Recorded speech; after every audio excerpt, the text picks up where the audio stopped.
네, 안녕하세요.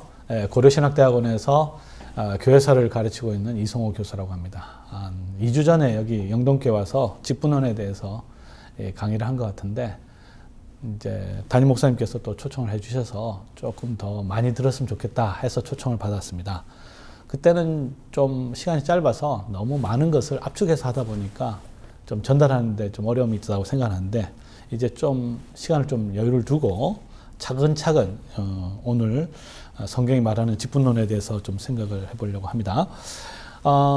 오늘날 이 직분론에 대해서 가장 큰 이제 문제점이라고 생각한다면, 교회에서 이 직분론에 대해서 제대로 잘 안 가르치는 게 문제라고 생각이 들고, 또 가르쳐도 좀 막연하게 가르친다는 생각이 들어요. 그래서 직분자가 되면, 직분자 교육을 하면 무조건 교회 생활을 열심히 해야 된다, 잘 섬겨야 된다, 이렇게 막연하게 이렇게 어떻게 보면 이제 정신교육 비슷한 그런 교육이 된다고 생각하는데, 이렇게 된 이유는 사실은 교회에서 직분론을 안 가르쳐도 얼마든지 교회 생활하는데 지장이 없지 않기 때문이 아닐까, 이런 생각이 드는데, 여기 앞에 우리 PD님도 계신데, 우리 자매님, 뭐 직분론에 대해서 한번 배우신 적이 있습니까?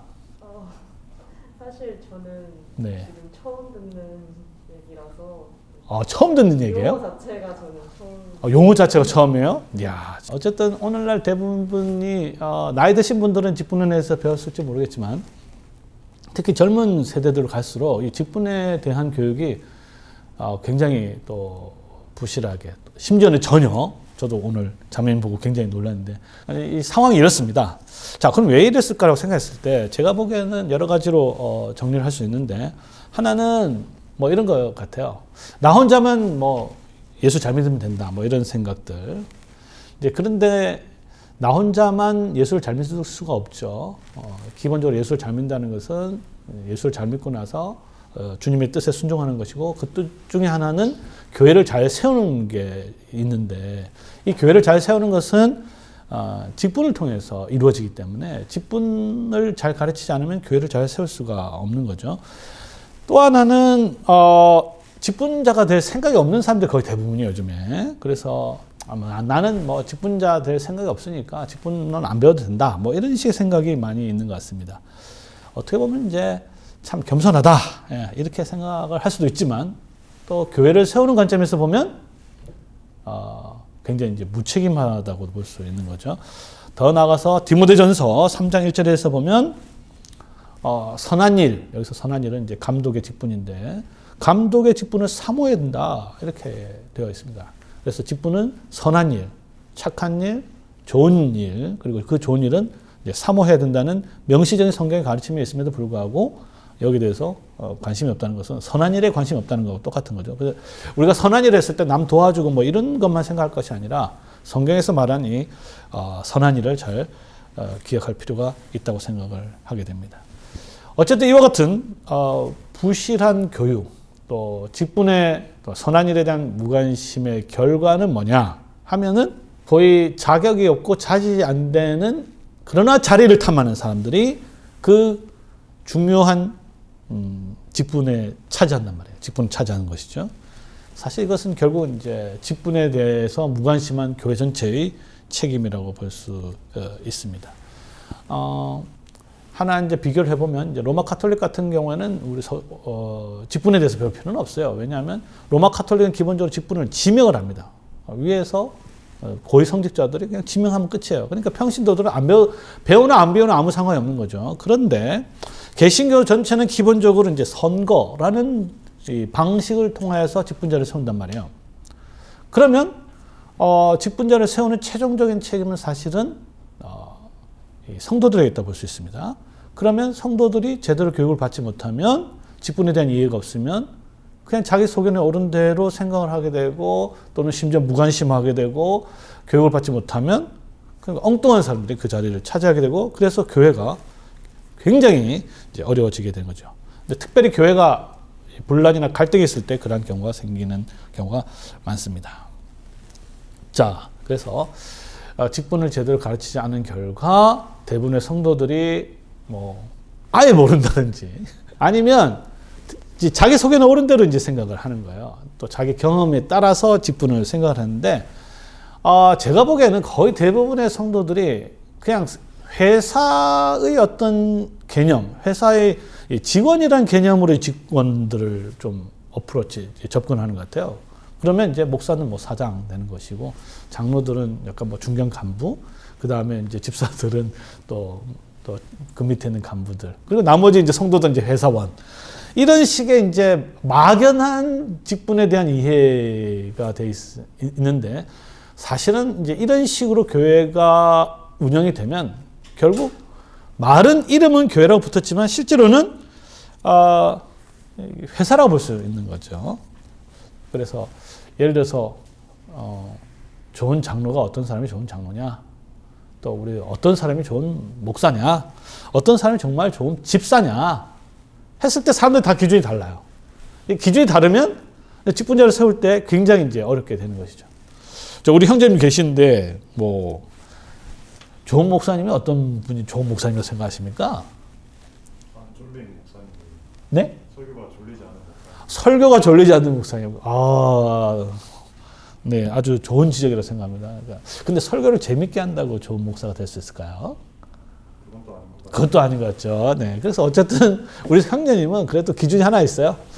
이제 이거는 근데 이 기준 굉장히 중요하다 생각합니다. 이제 설교를 졸리게, 적어도 졸리게는 안 해야 된다. 이게 기준이잖아요, 그렇죠? 근데 어떻게 졸리게 안 하냐면 또 다른 문제인데, 어쨌든 이와 같은 이제 좋은 직분자가 목사, 장로, 집사라고 보면 거기에 대한 기준들이 있어야 되는데 이 기준들이 다 달라요. 다 다릅니다. 그러면 이제 다를 때 문제가 없느냐? 문제가 있습니다. 평소에는 별로 문제가 없는데 새로운 직분자를 세울 때 문제가 있는 거죠. 예를 들어서 목사를 청빙할 때. 근데 참고로 요즘에 보면은 목사님들 청빙할 때 대부분 가장 중요하게 보는 건 뭐냐면 좀 실적을 보는 경우가 많습니다. 요즘에는. 무슨 말이냐면 전에 있는 임지에서 몇 명에서 몇 명으로 성장시켰느냐 이거죠. 능력을, 사람을 이제 더 교회를 성장시키는 것을 하나의 능력으로 보는 거죠. 장로는 어떤 사람이 좋은 장로일까? 또 이제 장로에 대한 생각도 다 다르겠죠. 제가 아는 어떤 분들은 자기 교회 장로님들을 굉장히 자랑을 굉장히 많이 하는데, 도대체 어떤 일을 하는데 그렇게 훌륭한 장로님이십니까? 이렇게 물어봤을 때, 우리 교회 장로님은 아침 일찍부터 와가지고 교회 청소도 열심히 하고 주차 관리도 다 하고 심지어는 부엌에 가서 설거지도 하고 그런 일을 하신다 그러더라고요. 우리가 알아야 될 게, 그러는 봉사들이 결코 가치가 없다는 건 아니지만 그걸 잘한다고 해서 좋은 장로라고 할 수 있냐는 또 다른 문제라고 생각할 수가 있습니다. 예를 들어서 이제 저는 이제 가르치는 교수인데, 제가 학생들과 맨날 어울려서 축구만 열심히 잘한다. 그럼 좋은 교수라고 할 수 있을까요? 그러니까 학생들과 어울려서 친하게 지내는 건 굉장히 좋은 것이죠. 근데 그것만 열심히 하고 본업은 제대로 안 한다든지 그렇게 한다면 그것은 제대로 된 교수라고 할 수가 없을 것입니다. 마찬가지로 장로가 해야 될 본질적인 일들이 있는 거죠. 그걸 잘 해야 좋은 장로로 할 수 있고, 그런 일을 잘하는 사람을 세워야 된다고 생각을 합니다. 집사에 대한 생각도 마찬가지인데, 집사에 대한 생각들도 오늘날 집사에 대한 생각 중에 이런 게 있어요. 뭐 제가 친구를 만났는데 너 아직도 집사가? 뭐 이런 말을 경상도 사투리로 하던데, 아직도 집사가? 나이가 50 중반이면 이제는 장로쯤은 돼야지, 이런 생각이 있는 건데, 이제 이런 말 속에는 뭐 장로가 집사보다 이제 높다는 개념도 있고, 장로라는 거는 뭐 때가 되면은 뭐 하는 직분인가 보다, 이런 생각을 하게 된 것입니다. 어쨌든 이와 같은 이제 문화들이 교회 안에 알게 모이게 되어 있고, 그 결과 직분을, 하나님께서 주신 이 직분을 굉장히 가치 평가를 이제 낮추는 것이죠. 그러다 보니까 직분이 이제 남발되는 현상들이 이제 보여지게 됩니다. 그 대표적인 것 중에 하나가, 예를 들어서 우리 한국교회 이제 무임 목사가 너무 많아요. 임지가 없는 경우가 너무 많은 거죠. 뭐 저도 이제 신학교에서 가르치지만 거의 대부분의 교인들은, 교단들은 너무너무나 많은 이제 신학생들을 배출해가지고 무임 목사들이 너무 많고 그러다 보니까 심지어는 개척을 하게 되고 개척을 하다가 또 실패하는 경우가 많고 심지어는 임대료를 갚지 못하고 그래서 심지어는 안타깝게도 사기죄로 이제 교도소에 가는 그런 일들도 꽤 많다는 것을 우리가 알아야 됩니다. 그러니까 하나님께서 주신 이 귀한 직분을 제대로 이해하지 못하고 그 선물을 제대로 관리하지 못할 때 하나님의 이제 심판이 임할 수 있다라는 것을 우리 성도들이 분명히 인식을 해야 되는 것입니다. 그리고 직분자를 이렇게 가볍게 생각하는 결과 이 교회 안에 이제 명목상의 직분자들이 굉장히 많이 생겨요. 이제 타이틀은 있는데 하는 일은 별로 없는 거죠. 또는 하는 일이 없을 뿐만 아니라 엉뚱한 일을 아까도 얘기했지만 장로를 세워놨는데 열심히 설거지하고 청소하고 주차하는 그 일을 너무 열심히 하는 거고 실제로 성도들을 돌아보고 신방하고 그들의 어려움들을 보살피는 이 일은 또 등하시하는 그런 일들이 이제 생긴단 말이에요. 그래서 지금 우리가 이제 직분론을 잘 배워서 주님께서 맡기신 일들을 잘 보고 그 일을 잘 해야 직분의 목적인 교회를 잘 세워갈 수가 있습니다. 실제로 보면은 오늘날 교회 전체를 봤을 때 직분에 대한 이 개념이 막연하기 때문에 분명하지가 않기 때문에 나타나는 현상이 직분에 대해서 막연한 그와 같은 일들을 하고 있습니다. 예를 들어서 이제 목사의 경우에는 목사를 세운 가장 중요한 일은 말씀과 기도에 전무하는 것인데 오늘날 말씀과 기도에 전무하지 않거나 못하는 경우가 이제 굉장히 많이 생깁니다. 왜냐하면 교회가 기본적으로 여러 일들이 굉장히 많아지다 보니까 행정적인 일들이 굉장히 많고 프로그램 많다 보니까 목사가 기본적으로 말씀과 기도에 전무해야 되는데 이거는 좀 약간 이제 소외가 되는 거예요. 그러면서 다른 일들이 훨씬 더 큰 에너지를 쓰게 되는 것이죠. 이 강의를 듣는 우리 성도님들 한번 생각해 보세요. 우리 담임 목사님이 이제 일주일 한번 생각해 보면 일주일에 뭐 6일이라 칩시다. 6일이면 적어도 설교 한 편 작성하는데 어느 정도 시간을 할애해야 된다고 생각하십니까? 이게 이제 쉽지가 않죠. 참고로 우리 교회는 한 3일 내지 4일은 풀로 한 편 설교하는데 준비하도록 그렇게 요구를 하고 있는데 그러려면 이제 어떻게 될까요? 다른 일들은 다 줄여야 되는 것이죠. 또는 성도들이 다 맡겨야 되는 것이고 목사에게는 목사님 이 일들은 저희들 할 테니까 목사님은 말씀과 기도에 점유해 주시기 바랍니다. 이렇게 부탁을 해야 되고 사실 이 일은 이제 큰 교회에서는 당회가 그것을 공식적으로 요구를 해야 되는 겁니다. 근데 이 일들이 제대로 이루어지지 않음에도 불구하고 목사들이 여러 다른 일들에 이제 분주한 그와 같은 상황 속에서 과연 목사직이 제대로 수행할 수 있겠는가? 장로의 본질적인 일들은 아까 장로에 대해서 얘기했지만 다스리는 일이 가장 본질적인 치리자로서의 장로가 제일 중요하고 그렇기 때문에 회원들을 돌보는 일이 가장 중요한데 회원들을 돌보지 않고 일을 돌보는 행정적인 일을 돌보는 그런 직으로 자꾸 변하고 있습니다. 그러니까 사람에 관심이 있는 게 아니라 일에 관심이 있게 되는 것이죠.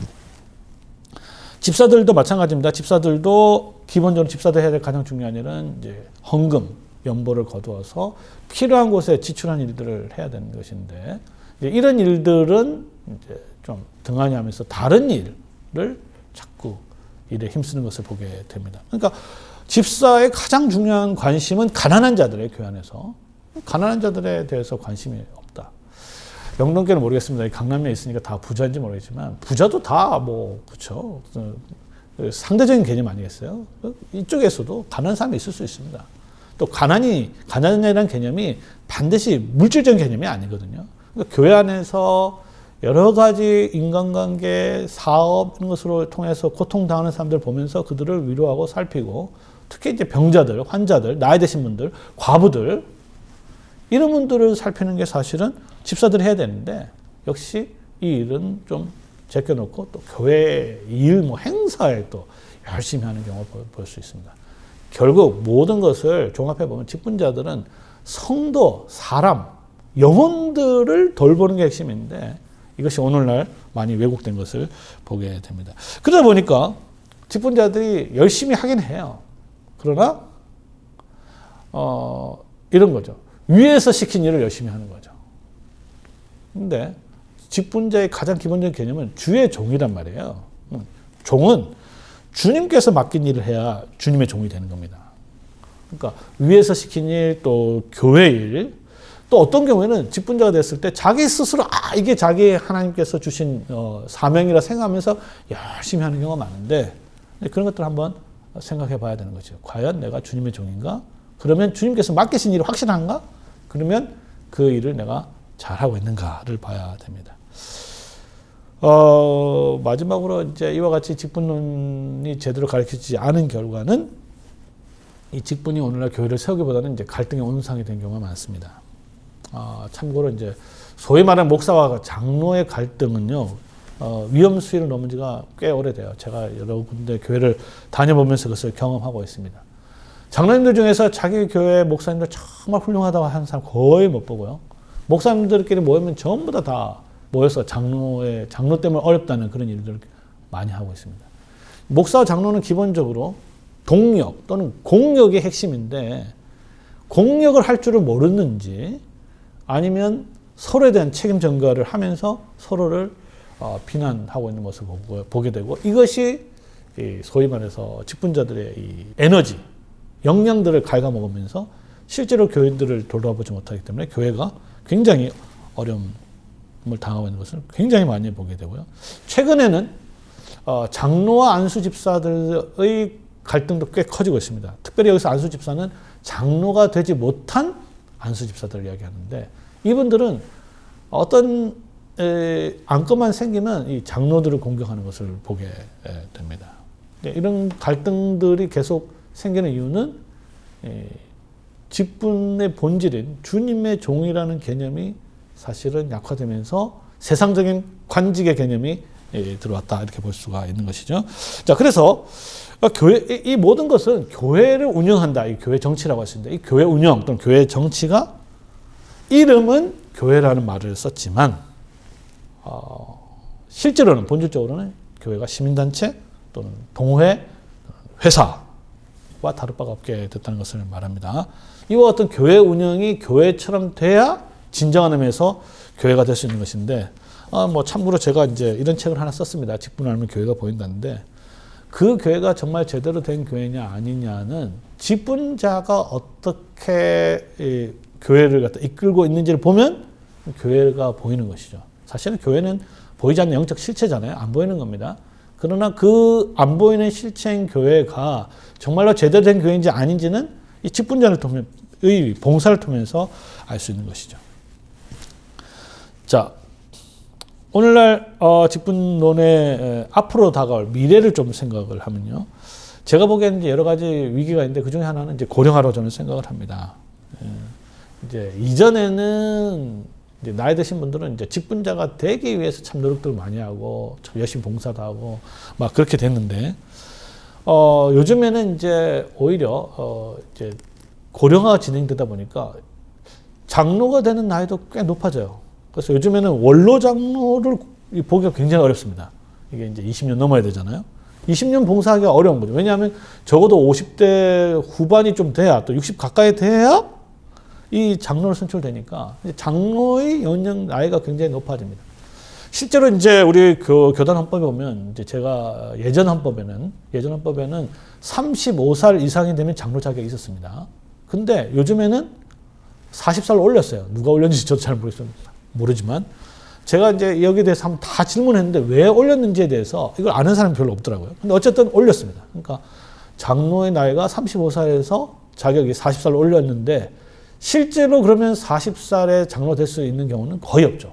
대부분 50이 넘어야 장로 될 수 있는데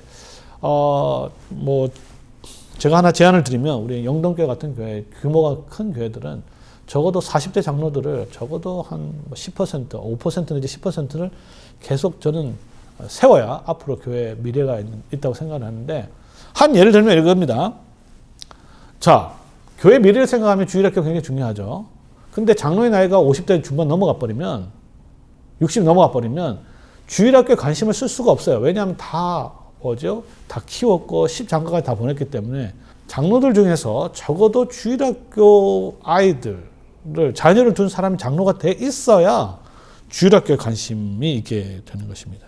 어쨌든 이와 같이 신실한 다음 세대의 직분자를 세우는 문제가 이제 굉장히 중요한 과제가 되는 것이고요. 그 다음에 이제 직분에 대한 이해가 잘못된 결과 앞으로 어떤 일이 생겨야 되냐면 기본적으로 이 직분자들이 해야 되는 교회, 소위 말하는 교회 일들이 일부에 모이는 것을 보게 됩니다. 그러니까 잘하는 사람들 계속 몰리는 거죠. 계속 몰려요. 더 많이 시키고. 그러다 보니까 이제 번아웃이 되고 어느 한계를 넘으면 심지어 교회를 떠나는 경우도 꽤 많이 생기고 있습니다. 그렇기 때문에 우리 교회 직분의 역할을 맡길 때 우리가 무조건 잘한다 다 맡길 것이 아니라 적절하게 잘 배분하는 것이 이제 필요한데 뭐 이런 경우가 있어요. 열심히 이제 일을 하면은 이제 못하겠다 이렇게 한 번씩 이야기하면 그 말을 좀 우리 교회 지도부들이 심각하게 받아들이는데 뭐 이런 거죠. 우리 뭐 집사님 말고 누가 할 사람이 있겠습니까? 또 이렇게 말을 하죠. 이 일 당신 뭐 집사님 말고는 없습니다. 뭐 열심히 충성하십시오. 하나님께서 다 알아서 해주실 것입니다. 또 하다 보면 잘 될 거예요. 다 해결될 거예요. 한 1년이라도 좀 쉬었으면 좋겠는데 이런 식으로 계속 쌓이다 보면 이게 한 1년, 2년, 3년, 또 10년까지 넘어가 버리면 이제 이것이 직분이 자발적이고 기쁨으로 하는 봉사가 아니라 이 짐이 되는 거죠. 짐. 예수님은 짐을 가볍게 한다 그랬잖아요. 수고하고 무거운 짐진 자다 다 내게로 오라. 내가 너희를 쉬게 하리라. 이렇게 했는데 오히려 교회는 쉬러온 분들한테 짐을 더 맡기는 현상이 벌어지게 되고 있습니다. 자, 이제 이런 것들을 이제 우리가 앞으로 이제 생각해 보게 될 때 교회가 좀 조정할 필요가 있다 저는 생각을 하게 되고요. 이제 앞으로 다음 세대가 좋은 직분자로 세우기 위해서는 이 직분이 정말 가치 있는 일로 보여야 됩니다. 그래야 이 청년들도 직분자가 되려고 생각하지 않겠습니까? 그죠? 근데 이제 요즘 청년들에게서는요, 이 직분자들이 별로 가치 있는 일로 보이지 않아요. 우리 여기 형제님한테 한번 또 질문 한번 해보겠습니다. 지금 혹시 목사님 될 생각 없습니까, 혹시? 딱히 가지고 있지 않아요. 봐요. 없잖아요. 제가 이게 문제인 거예요, 지금. 목사가 되면, 제가 청년 때만 하더라도, 저희 아버님 목사님인데, 저기서 나도 한번, 설교 한번 해보고 싶다. 정말 좋아 보인다. 이런 생각이 있었는데, 요즘 청년들은 별 생각이 없는 것 같아요. 우리 자매님은 앞으로 목사님하고 결혼할 수 있을 생각, 혹시 결혼하셨습니까? 아니요. 혹시 목사님하고 결혼하실 생각 없어요? 좀 힘들 것 같아요. 힘들 거 봐요. 이 목사님하고 결혼하고 싶다. 목사님은 정말 기도하고 옛날에 사모가 되기 위해서 이렇게 기도하는 자매님들 많았는데 이 자매님도 보니까 목사님하고 결혼 생각이 별로 없잖아요. 왜냐? 뭐 여러 가지 이유가 있겠죠. 근데 제가 보기에는 목사라는 직분, 또 장로라는 직분, 또 집사라는 직분이 그렇게 매력적이지가 않는 것 같아요. 뭐 다 최근 들어 이 방송을 보셔서 알겠지만 원래 전부 다 신학과 전부 다 미달 중에서 미달이 다 되어 있습니다. 오늘날 젊은 사람들에게 있어서 목사라는 직분이 별로 좋게 보이지 않는 거예요. 우리 부모들도 마찬가지겠죠. 부모들 있는데 훌륭한 아들 또 뭐 있으면 너 신학 공부를 해라. 그래서 직분자가 되라. 이렇게 하는 분이 얼마나 있을지 모르겠지만 어쨌든 이렇게 되면 교회가 쇠락하고 결국은 망하는 거는 시간 문제입니다. 그렇지 않겠어요? 목사가 없는데 어떻게 교회가 운영이 될 수가 있겠어요? 안 그래요? 그래서 결국은 이제 우리 청년들에게 다음 세대에게 목사와 장로와 집사가 정말 선하고 좋고 영예로운 이 가치 있는 그런 일이라는 것을 정말로 이걸 회복시키는 이 일들을 지금 해야 한다. 자, 이제는 성경이 말하는 직분 개념을 조금 이제 이야기하도록 하겠습니다. 좀 서론이 조금 길었지만 그래도 어떻게 보면 이게 이제 저는 앞으로 직분을 이해하는 데 있어서 이제 굉장히 중요한 서론적 개념이라고 생각을 하고 성경은 뭘 이야기하고 있느냐를 좀 보면요. 일단 성경 구절을 잠깐 말씀드리겠습니다. 사도행전 1장 20절에 보면 이런 말이 있어요. 그의 직분을 타인이 취하게 하소서. 이 직분은 이제 사도직인데 사도직을 원래 이제 가룟 유다가 뺏어갔는데 그걸 이제 다시 돌려주시옵소서 이렇게 기도하는 것이죠. 그 다음에 나를 충성되게 여겨 내게 직분을 맡기심이니 디모데전서 1장 12절입니다. 그 다음에 주 안에서 받은 직분을 삼가 이루라. 이루라는 것은 이제 완수하라라는 뜻입니다. 바울이 아키뽀에게 이렇게 명령을 하고 있어요. 그리고 이제 로마서 12장 아주 직분론에서 중요한 장이죠. 로마서 12장에 보면 모든 지체가 같은 직분을 가진 것은 아니다라는 이제 직분이라는 말이 등장합니다.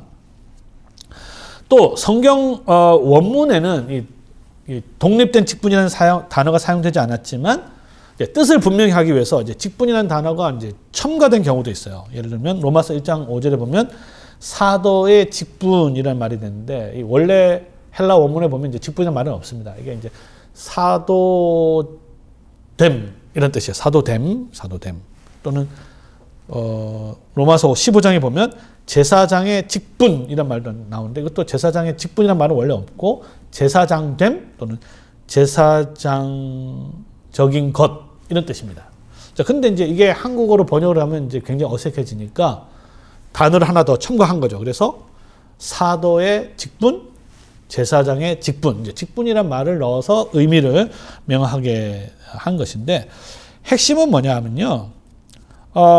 기본적으로 이게 이제 직무를 의미합니다. 하는 일을 의미하는 거죠. 그러니까 제사장이 하는 일, 또 사도들이 하는 일.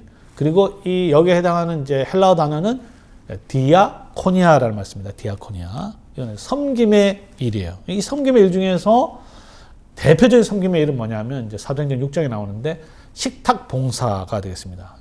주로 하인들이 주인 옆에서 식탁에서 수종 드는 일을 가리키는 게 기본적인 이제 디아코니아의 이제 의미가 되는 것이죠. 사실 이제 이 디아코니아는 이제 섬김에서 식탁 봉사의 개념은 굉장히 중요한 직분에 대한 이해예요. 예를 들어서 예수님께서 식탁에서 제자들을 먹이는 성찬식에서 먹이는 것도 어떻게 보면 섬기는 일의 대표적인 모습이라고 볼 수 있습니다. 구약에 보면 이제 민수기 이제 3장에 보면 나오는데요. 3장 5절 이하에 보면 이렇게 되어 있습니다. 여호와께서 또 모세에게 말씀하여 이르시되 레위 지파는 나아가서 제사장 아론 앞에서 그에게 시종하게 하라. 그들이 회막 앞에서 아론의 직무, 모세 형이죠. 아론의 직무와 온 회중의 직무를 위하여 회막에서 심의 일을 하도록 하게 하라. 이렇게 되어 있습니다. 여기서 이제 직무에 해당하는 이 단어가 이제 히브리어로 이제 에베드, 이제 아바드라는 단어에서 나왔는데 이거 역시 종이 섬기는 것을 의미하는 거예요. 그래서 직분자는 간단히 말하면 이제 종이다. 이렇게 생각하면 됩니다. 근데 종인데 주인의 종이죠. 누구의 종이냐가 중요합니다. 그래서 하나님의 종, 여호와의 종, 주님의 종 이런 개념이 아주 중요한 것이죠. 여러분들이 직분자는 종이라 했을 때 그 성도들의 종이다 이렇게 생각하면 안 됩니다. 그리스도의 종이라는 개념이 굉장히 중요한 것이고 특별히 구약에서는 이 에베드란 단어는 이제 제사장, 성막, 성전, 예배와 관련해서 사용되는 겁니다.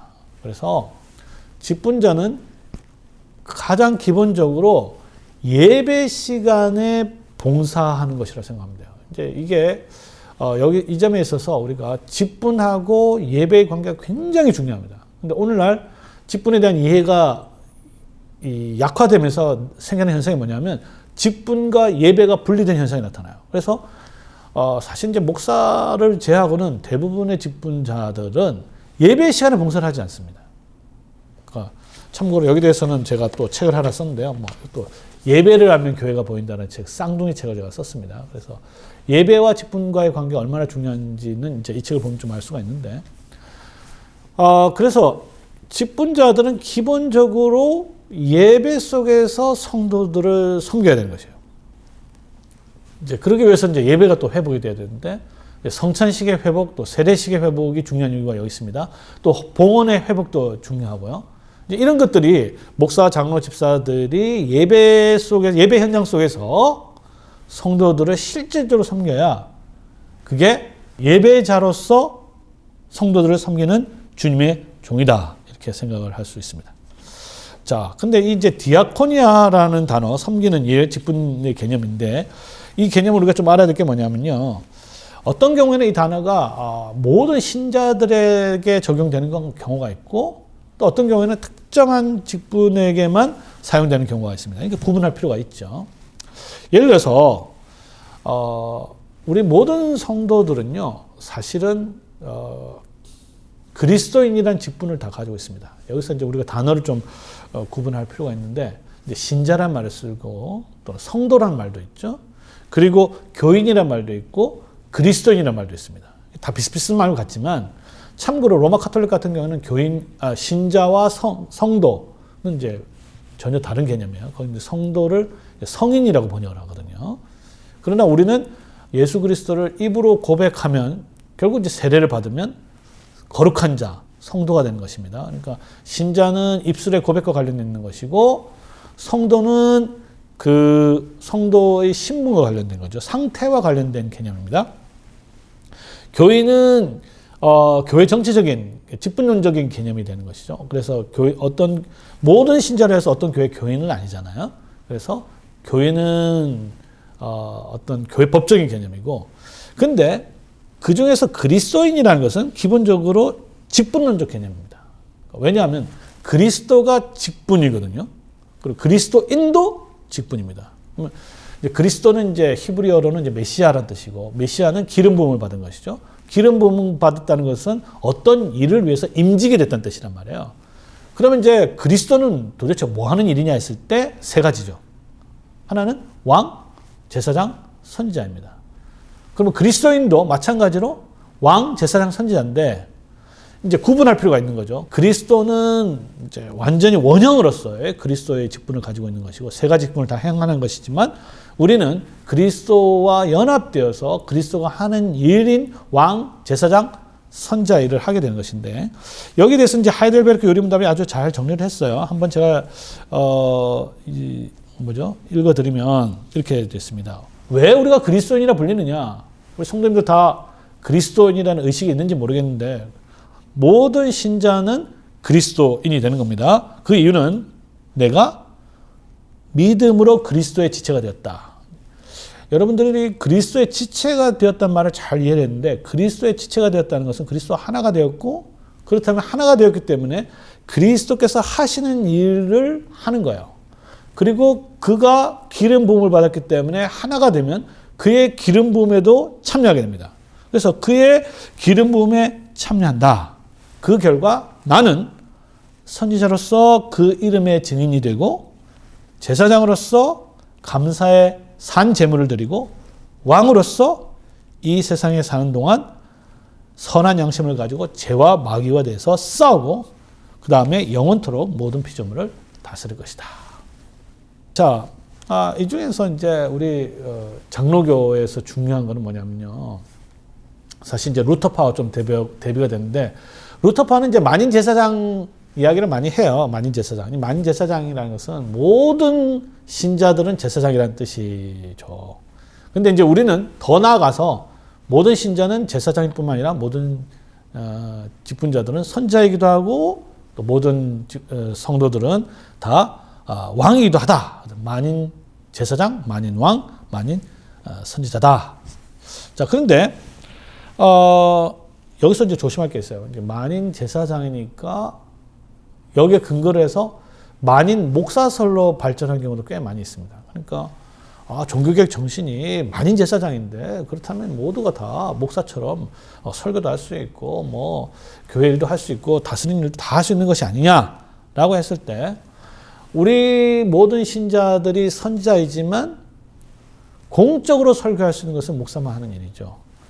우리 모든 신자들이 왕이지만 공적으로 교회를 다스리고 출교하고 교인들을 치리하는 것은 장로들이 하는 겁니다. 모든 신자들이 제사장이지만 공적으로 하나님의 그 헌물을 가지고 이렇게 봉사하는 일들은, 구제하는 일들은 집사가 하는 것이죠.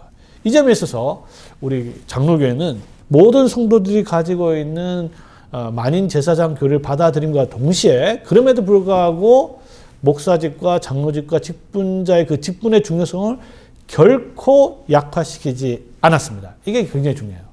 그러니까 우리는 한편으로는 이제 로마 카톨릭과 반대되는 개념으로 모든 신자들 다 제사장으로 다 올려놨어요. 그렇지만 그럼에도 불구하고 동일한 게 뭐냐면, 목사와 장로와 집사직도, 그리고 또 그 다음에 그 직분의 중요성을 결코 약화시키지 않았습니다. 이게 굉장히 중요해요. 그러니까 우리는 한편으로는 이제 로마 카톨릭과 반대되는 개념으로 모든 신자들 다 제사장으로 다 올려놨어요. 그렇지만 그럼에도 불구하고 동일한 게 뭐냐면 목사와 장로와 집사직도 동일하게 별도로 또 특별하게 구분된 직분자의 중요성을 결코 과소한 적이 없습니다. 이게 이제 두 가지를 다 이렇게 이제 확보하는 게 중요한 것이죠. 자, 근데 이제 어려운 점은 있어요. 뭐냐면 이제 이렇게 되기 위해서는 어떻게 됐냐? 오늘날 저는 이렇게 생각합니다. 왜 이제 일부 아주 소수지만 그룹 중에서 성도들도 돌아가면서 설교하자라는 이제 움직임이 나오는 이유는 그거겠죠. 목사님 설교를 들어보니까 아까 우리 형제님이 이제 졸지 않는 목사님이 좋다고 하는데, 야, 내가 해도 저보단 더 잘하겠다 이런 생각이 들게 되면, 그렇죠? 나도 할 수 있겠네 이런 생각이 들면 이제 곤란하지 않겠어요? 그러려면 설교는 정말 목사님이 전적으로 말씀 사역에 전문한 사람들이 해야 된다라는 것을 인상을 심어주지 않으면 실제로 목사직의 중요성을 실감하기 어렵습니다. 그런 식의 인상이 들게 되면 이제 목사직에 대해서 이제 다운이 되는 것이고, 돌아가면서 설교하자. 누구나 다 만인 제사장이니까 다 설교할 수 있다는 주장으로 나오게 됩니다. 이제 이 점에 있어서 이제 우리는 제세례파와 같은 그와 같은 어떻게 민주적이랄까 그런 것도 거부하고, 또 로마 가톨릭의 그 일부만 성직 중심자도 거부하고 직분자 중심적인 그와 같은 교회를 확립했다 볼 수 있습니다. 자, 그러면 이제 직분에 대한 기본적인 개념을 우리가 좀 정리를 하면, 직분에는 기본적으로 이제 세 가지 개념이 이제 섞여 있는데, 직무라는 개념이 있고, 직위라는 개념이 있고, 직원이라는 개념이 있습니다. 그러니까 세 가지 개념이에요. 직무는 일이죠. 직위는 타이틀입니다. 그리고 직원은 그 일을 하는 사람이죠. 요 세 가지 일을 잘 구분해서 이해를 해서, 그러니까 이런 거죠. 직무가 뭔지를 정확하게 이해를 해야 되죠. 그리고 그것을 위해서 직위를 만들어야 되고, 그리고 그것을 잘하는 직원을 세워서 직분을 운영을 해야 교회가 잘 세워질 수가 있다. 이렇게 볼 수가 있습니다. 여기에 대해서 이제 디모데전서 1장 12절을 제가 좀 이제 참고를 하면 이렇게 되어 있어요. 나를 능하게 하신 그리스도 예수 우리 주께 내가 감사함은, 능하게라는 말이 있고요. 나를 충성되게 여겨, 신실함입니다. 그리고 내게 직분을 맡기셨다. 이렇게 되어 있어요. 여기서 이제 직분이란 말은 이제 직무와 관련된 것인데, 자, 이 직무는 사도의 직무입니다. 사도의 직무는 그리스도의 부활과 죽으심과 부활을 실제로 목격하고 증언할 사람들이죠. 그러니까 이제 이 일을 누가 할 수 있을 것인가? 이제 일은 분명합니다.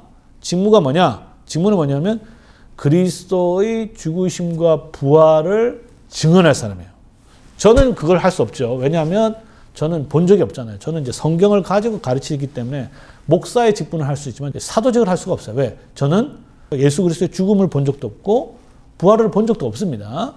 근데 그러면 이 사도의 직무를 증언을 누가 할 수 있느냐? 바울은 사실은 자격이 별로 없었어요. 왜냐하면 바울은 원래 뭡니까?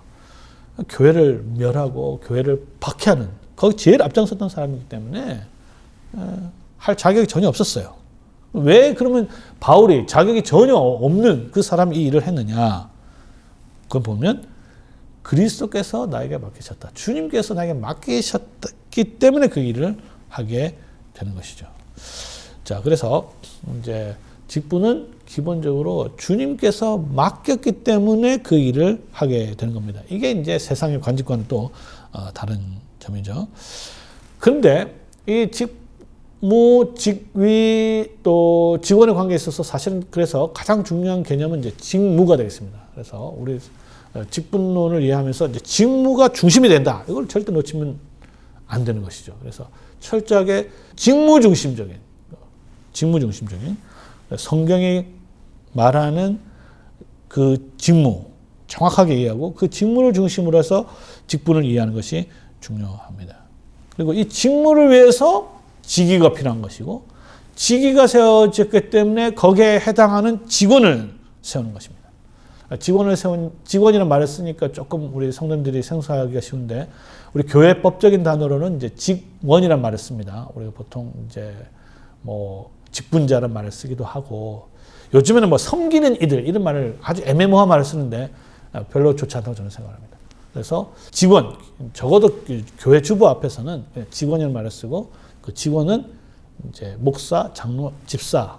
나머지는 이제 직책 또는 섬기는 일로 좀 구분해서 사용할 필요가 있지 않나 이런 생각이 듭니다.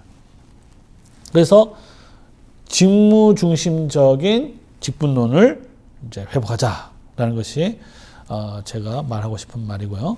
자, 그러면 이 직무를 행하기 위해서 필요한 것이 뭐냐면 능력 또는 이제 은사가 되겠습니다. 그러니까 직무가 있고 직무에 대한 능력이 있는 거죠. 은사가 있는 것입니다.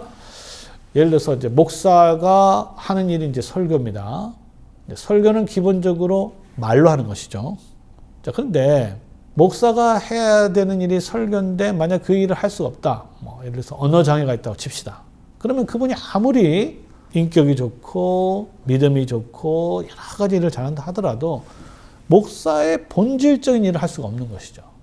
그러면 그 일을 세울 수가 없는 겁니다. 그런데 오늘 본문에 보니까 주님께서는 바울 사도에게 전혀 자격이 없는 바울 사도를 직무를 맡겼을 때는 그 능력도 주신 것이죠. 직무를 위한 그 능력 또는 은사를 확인하는 것이 굉장히 중요합니다. 그럼 장로를 위해서는 어떤 은사가 필요할까요? 장로의 능력은 다스리는 거니까 이 다스리는 걸 정말 잘하느냐를 잘 봐야 되는 것이죠. 집사는 또 가난한 자를 돌보는 것입니다. 정말로 저 집사가 가난한 자를 돌보는 은사가 있는지를 봐야 되는 것이죠. 그 다음에 이제 디모데전서 보면 이제 충성되다라는 말이 있습니다. 그러니까 직분자의 신실성, 충성이죠.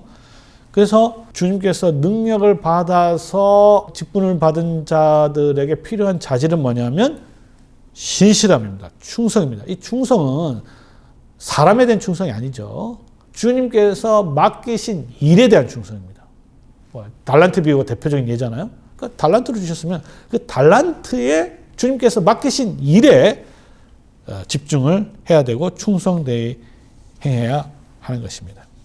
자, 그래서 이제 바울 사도는 디모데에게 감독을 위한 그 일에서 선한 일을 사모하라 그랬습니다. 그 직무를 사모하고 좋아하고 그 다음에 정말 그 일을 이제 어떻게 사랑하고 충성하고 그 일을 해야 직분자가 하는 일을 통해서 교회 직원이 하는 일을 통해서 교회가 세워지게 되는 것입니다. 자, 이제 이렇게 이제 이론적인 것을 충분히 이제 제가 좀 이야기를 했는데요. 자, 이것을 그럼 이제 실질적으로 우리 교회에 어떻게 적용을 해야 되는지를 한번 생각해 보고자 합니다. 자, 제가 잠시 언급을 했지만 이제 우리 직분론에 대한 기본을 우리가 정리를 했으니까 좀 막연한 직분에 대한 이해에서 좀 엄밀하고 분명하고 명료한 직분론을 좀 확립할 필요가 있다는 생각이 듭니다. 예를 들어서 요즘에 이제 대부분 이제 주보를 보면 이제 섬기는 이들이라는 말로 굉장히 직분이 다양화되면서 막연해졌는데 이게 이제 어떤 문제를 가지고 있느냐면 주님께서 정한 직분과 교회가 필요로 해서 맡긴 직분이 이제 혼합이 되어 있습니다. 일이 되면 주님께서 맡긴 일이 희미해지고 섞입니다. 이건 좀 위험하죠. 그래서 저는 이제 하나의 제안은 직원이란 말을 쓰고요. 직원은 주님께서 맡기신 일에 전념하는 사람, 즉 목사와 장로와 집사만 이렇게 두고 나머지는 구별해서 섬기는 일을 하든지 직책이라든지 다른 용어를 써서 구분할 필요가 저는 있다고 생각을 합니다. 이렇게 명료하게 직분자의 직원들이 교회에서 드러나면 사실은 이제 모르겠어요. 이제 우리 영동교회 제 주보는 안 봤는데 대부분의 교회 가 보니까 이 작은 게 말고 좀 교회 규모가 크면 집사 수가 너무 많아서 그런지 몰라도 집사는 아예 없는 경우가 많더라고요. 굉장히 이제 문제가 있는 것이죠. 그러니까 집사를 굉장히 가볍게 보는 거죠. 아예 이름도 누가 집사인지도 모르는 거죠. 왜냐하면 교회 주보 앞에 집사라는 명칭이 없으니까. 그래서 집사는 그냥 별거 아닌가 보다 이런 인상을 주게 되는 것이죠.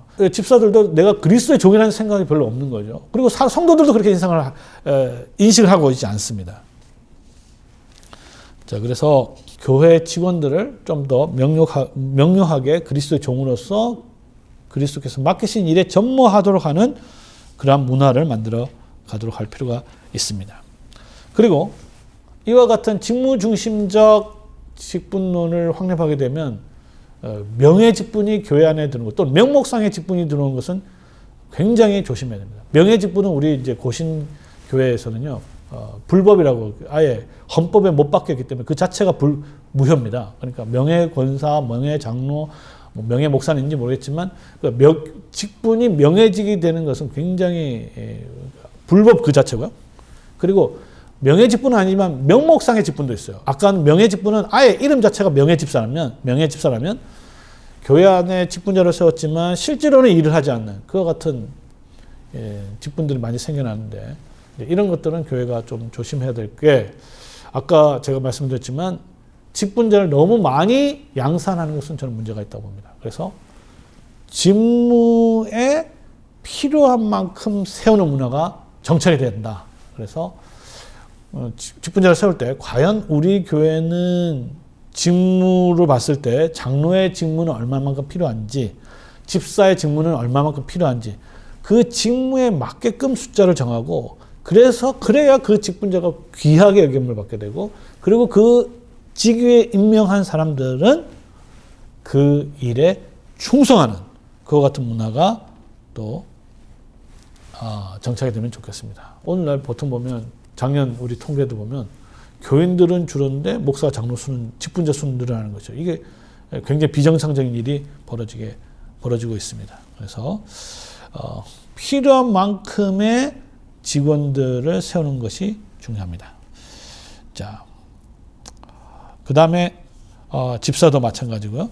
집사도 예를 들어서 이제 서리 집사 같은 경우에 우리 한국만의 어떤 정서인데 저는 이제 장기적으로는 이 서리 집사는 우리 한국만의 독특한 상황에서 나타났기 때문에 장기적으로는 서리 집사는 이제 줄어들면서 이제 안수 집사 중심으로 가야 되는 것이 맞지 않나 이런 생각이 듭니다. 왜냐하면 서리 집사를 세워놓고 하는 일들을 보면 주께서 맡긴 일들을 하는 것보다는 소위 말하는 교회 일들 그게 결코 과소평가될 수 없지만 소위 말하는 이렇게 아까 말했던 주차 요원이나 이런 것들을 하는 것을 보면 원래 직무에서 이제 벗어난 일들이거든요.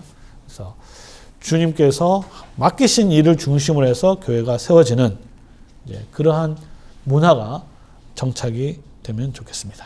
그래서 철저하게 우리 직분론에 있어서는 직무 중심적인 교회를 운영하는 방향으로 가야 된다. 이제 이것이 오늘 이번 시간의 결론이 되겠습니다. 네, 이것으로 마치겠습니다.